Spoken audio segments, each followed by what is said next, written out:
আমাদের এই কেন্দ্রে অভিজিৎ বাবুর সমর্থনে মাননীয় প্রধানমন্ত্রী মহাশয় 20 তারিখ হলদিয়া হেলিপ্যাড ময়দানে আসছেন সভা করার জন্য।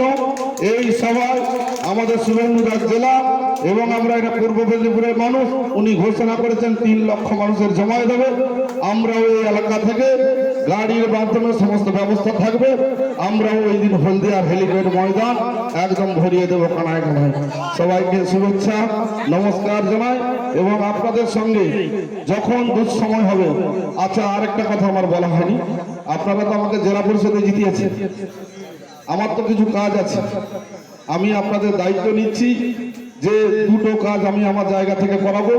একটা হচ্ছে গজিনার জল নিকাশির ব্যবস্থা খাল সংস্কার হবে এবং আমাদের গজিনা এই অঞ্চল অফিসের কাছে যে রাস্তাটা গেছে ছোট আছে এবং কোথাও কোথাও খাল পাড় যে বসে যাচ্ছে বা সাইড হয়ে যাচ্ছে, এর পাইলিং সহ যে রাস্তাকে বড় করার জন্য গাড়ি ঢোকার জন্য ব্যবস্থা, এই কাজ আমি দায়িত্ব দিয়ে করাবো। এবং চন্দনদা কবি ঘোষণা করেছেন যে আমাদের আগের এমপি ফান্ড থেকে 22 লক্ষ টাকা আসছে এবং আমরা অভিজিৎ বাবুর কাছে জিতলে যে অঞ্চল যেমন লিড দিবে সেরকম ভাবে ফান্ড যাতে বেশি পরিমাণে নিয়ে এসে এই গজিনার সার্বিক উন্নয়ন করা যায় তার ব্যবস্থা আমরা করব।